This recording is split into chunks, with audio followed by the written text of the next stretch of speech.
반갑습니다. 곁에 도반들 같이 인사들 좀 나누시죠.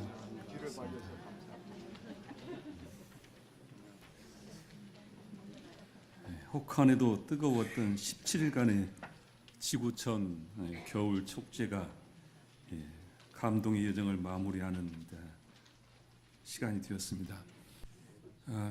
평창 동계올림픽을 우리가 유치하면서 세계 스포츠의 그랜드 슬램을 달성한 국가가 되었습니다. 88 올림픽과 월드컵 그리고 세계 육상 선수권 대회 이렇게 4개를 다 유치한 나라가 지구상에 지금 4개 국가밖에 안 된다고 합니다. 대한민국 위상이 이렇게 지금 변화되고 있는 상황인데요. 이번 올림픽은 역대 가장 많은 92개국에 거의 3천여 명이 참여를 했다고 합니다. 선수들이 우리 모두에게 기쁨을 주고 즐거움을 주고 행복하게 해주었고 또한 대한민국 국민으로서 우리가 자긍심을 느끼게 했던 이런 올림픽이 아니었을까 생각이 들어갑니다. 이런 국가적인 행사였지만은 정치적인 상황과 맞물려서 많은 이야기가 지금까지도 계속되고 있는데요. 가장 큰 이슈는 늦게 출전한 북한이 남북한 단일팀을 만들게 되었고 우수한 성적을 거두지 못했지만은 아쉽게 패배 모든 것이 끝났습니다. 그러나 북한과 같이 하면서 세계 언론에 많은 주목을 받게 됐는데 15년 전이나 지금이나 우리 한국팀의 실력은 큰 그 세계벽이 너무 높다는 것을 느꼈습니다. 우리나라가 아이스 하키팀을 만들어서 국제대회에 나가서 처음 4경기를 했는데 그 4경기에 80대 1로 졌다고 합니다. 80대 1로 졌는데 이번에 세계권 대회에서 그래도 8대 1, 8대 2로 진 것은 아주 양호한 것입니다. 그러니까 실망하지 마십시오. 국가대표 2라고 하는 이 영화는 이제 여자 하키팀을 급조를 하고 그 급조된 팀들이 도전하는 이야기로 만들어져 있는데 이 영화는 2003년 아이모리 동계 아시안 게임을 출전했던 이 아이스 하키팀의 그 배경을 거기에 두고 만들어진 영화입니다. 그래서 상당히 많은 부분이 사실적인 부분들이 묘사가 되는데요. 아주 열악한 환경을 그 당시 보니까 스틱이 없어서 나무로 연습을 했다는 이야기를 들을 정도 그런 열악한 상황에서 팀이 꾸려졌고 그러나 그들은 그 상황을 불평하지 않고 묵묵히 자신의 꿈을 향해서 도전했던 그 도전의 이야기가 오늘 우리에게 감동의 이야기로 함께 할 것입니다. 특히 북한에서 아이스 하키팀을 대표로 했던 이지원이 그 겪는 가족사 이야기는 현재 우리 한국 사회 남북한의 이 어려운 상황의 문제를 같이 생각하게 하기도 합니다. 다음 보시겠습니다. 동계올림픽을 유치하기 위해서 전혀 기반이 없는 아이스하키팀, 여자 아이스하키팀을 만들었습니다. 완전 정치적인 목적으로 만들게 됐는데 이 팀을 만들기 위해서 국가대표 감독을 선임하려고 아무리 찾아도 누구도 응시를 하지 않습니다. 그 들러리로 한다는 것을 잘하기 때문에 아무도 응시하지 않고 후보 선수로 은퇴한 대웅에게 감독의 제안이 왔고 수락을 하게 됩니다. 그리고 선수가 없어서 일간지 또 찌라시로 해서 선수 공모를 했는데 여기에 오직 아이스하키의 경험을 가지고 있는 사람은 북한에서 탈북한 이지원이라는 여자뿐입니다. 이 선수는 북한의 동생을 두고 생이별한 그런 사람인데 실제 이 모티브는 그 당시 국가대표에 있던 황보영이라고 하는 탈북자를 기본 모델로 해서 영화를 만들었다고 합니다. 이 황보영 선수는 2003년에 아이모리 경기에 참여했는데 북한의 팀 동료들 전에 팀 동료들이 얼마나 본인을 힘들게 했는지 마음고생을 실제 영화보다는 더 혹독한 고생을 했다는 이야기를 제가 들었습니다.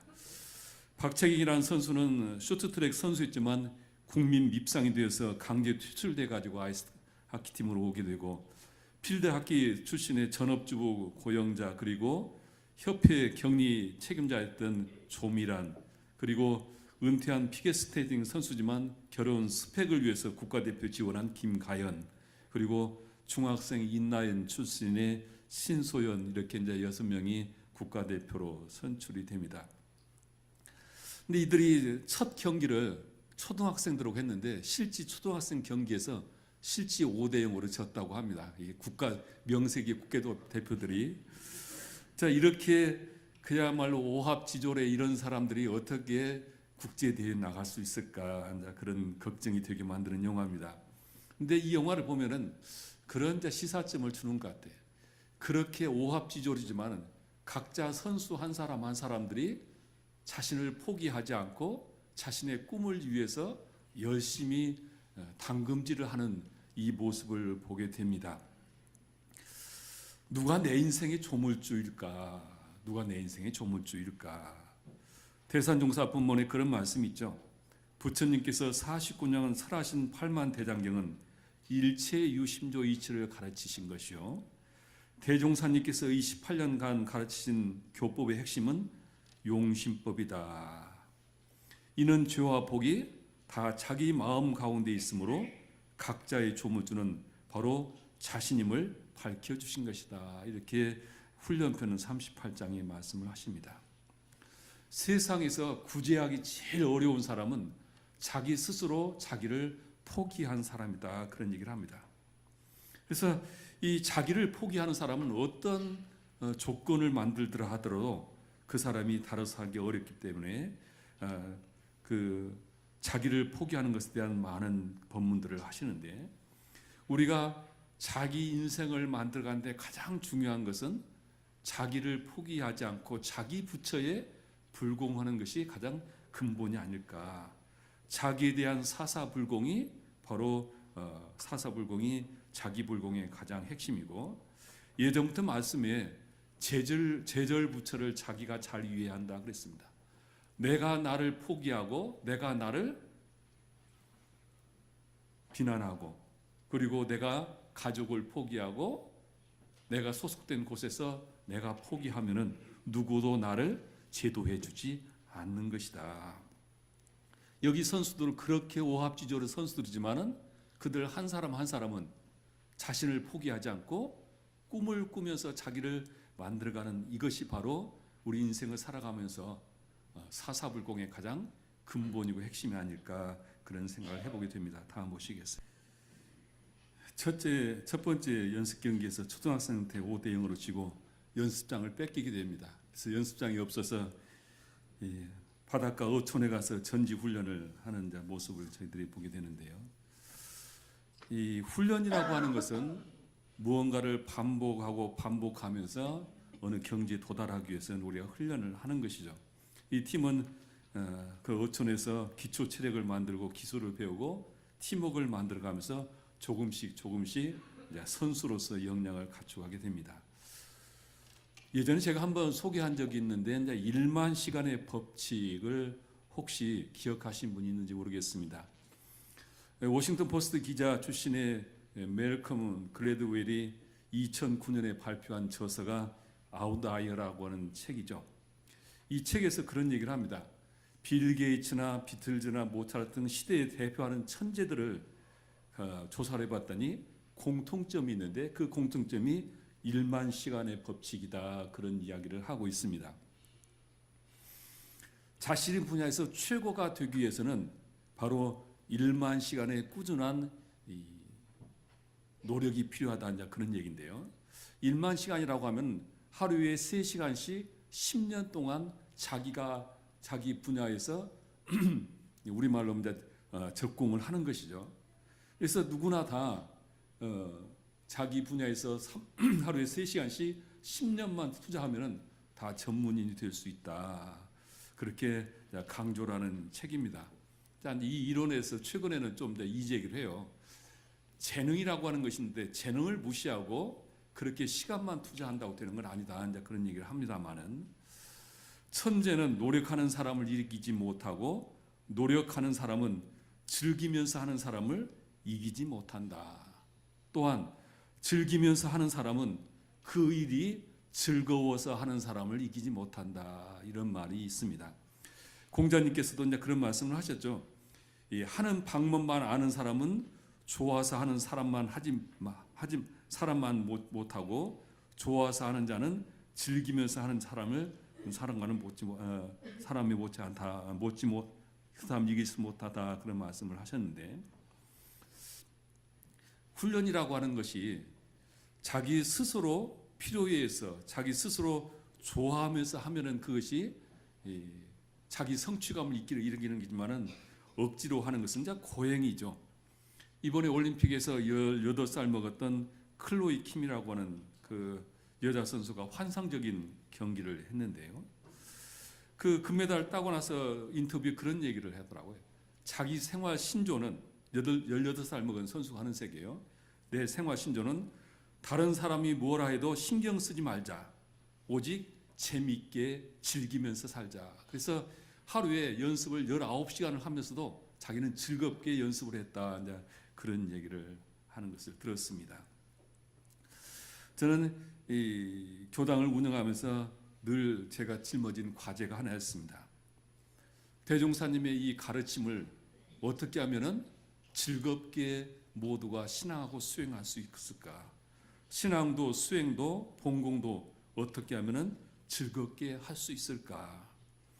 우리가 즐길 줄 모른다면 신앙이 되었든 수행이 되었든 본공이 되었든 법회가 되었든 스스로 즐길 줄 모른다고 한다면 그것은 고행이고 부담이 되기 때문입니다.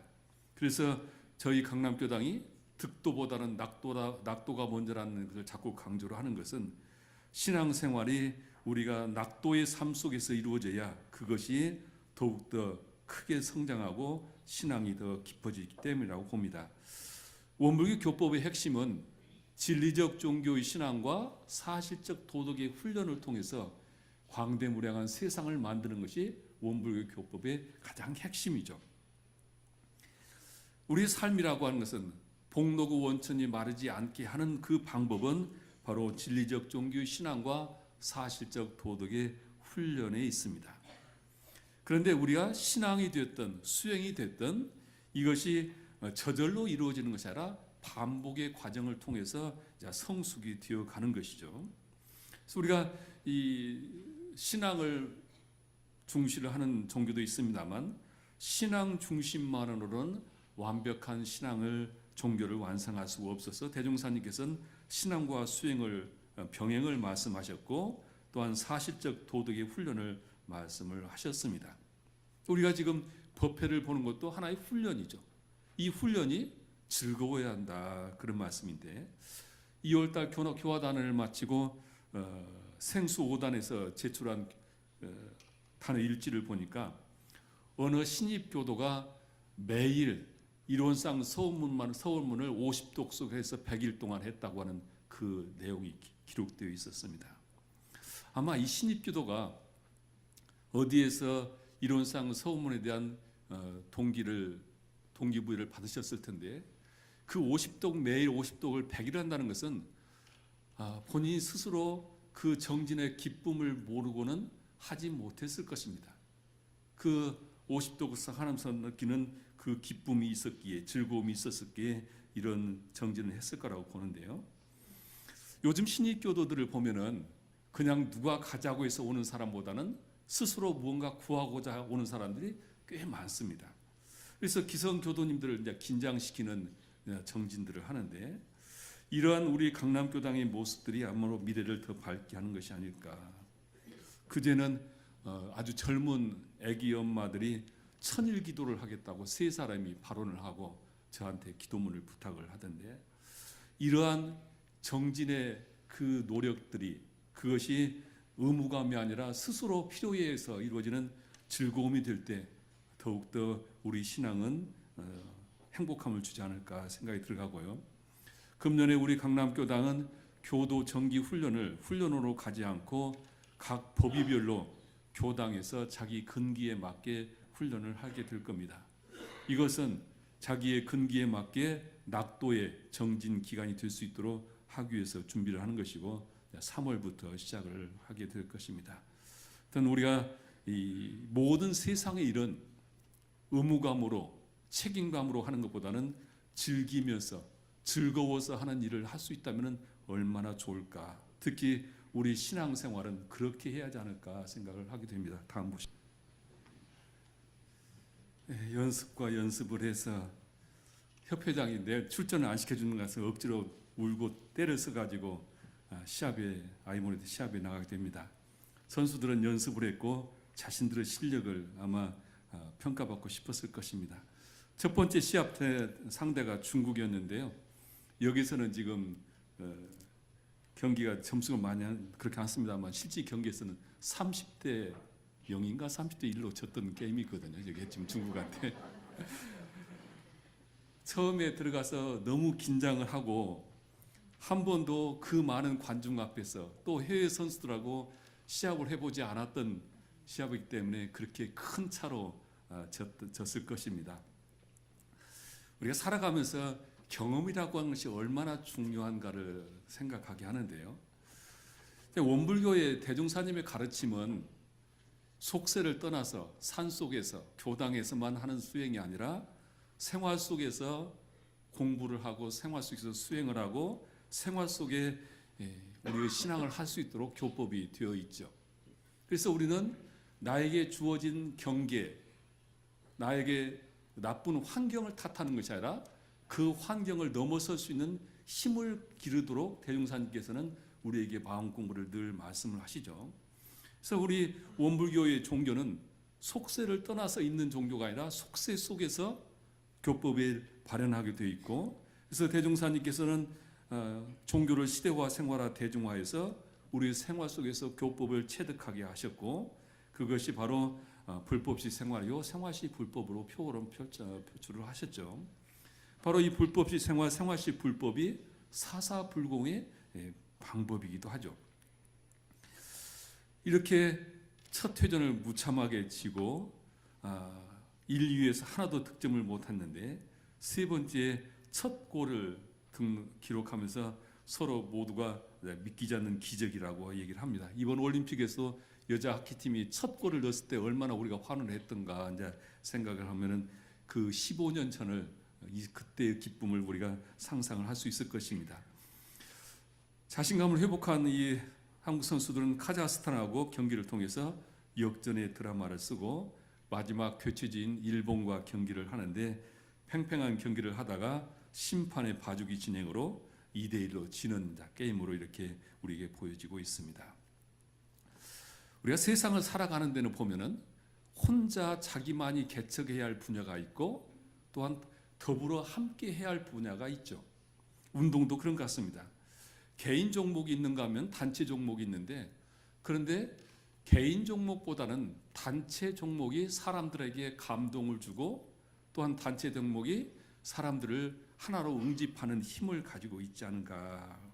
우리가 세상을 살아가면서 나 혼자 출세하고 나 혼자 잘 사는 것만 가지고는 행복한 삶이 될 수가 없죠. 모두가 함께 더불어 살아가는 그 마음이 우리가 세상을 더욱 행복하게 살아가는 의미를 가지게 되고, 그것이 재종이라는 말씀으로 하시게 되는데요.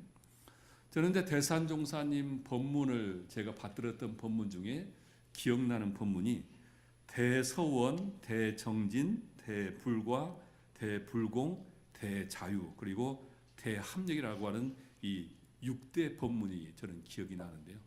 처음에 그 법문을 받들고 그냥 이해가 됐어요. 우리가 대서원을 세우고 대정진을 하면은 분명 대불과를 얻을 것이고, 그 불과를 얻으면은 내 세상을 위해서 재중하는 대불공을 하게 될 것이고, 그러면은 생사나 또 죄복으로부터 자유로는 대자윤이 된다.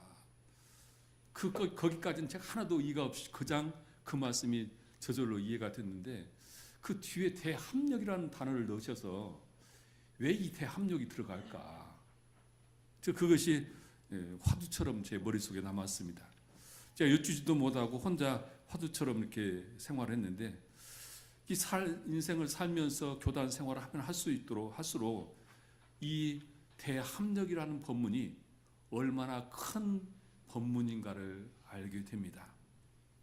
모든 조직이 됐든 인생 개인의 삶이 되었던 간에 우리는 더불어 살아가는 지혜가 필요하고 앞으로의 세상은 더더욱 조직을 생활을 하고 이 사회 속에 살아가면서 더불어 살아가는 지혜를 가지고 능력을 가진 사람이 어디서나 환영을 받을 것이다. 그래서 이 본문에 대한 의미를 새롭게 생각을 했는데, 또 우리가 인생을 살아가면서 더불어 함께 살아가는 지혜를 갖는 것이 얼마나 중요한 것인가. 이 함께 조화를 이루고 함께 균형을 맞춰 살아가는 것도 저절로 되는 것은 아니죠. 거기에 사사불공의 불공의 마음이 있어야 할 거라고 봅니다. 다음 보시겠습니다.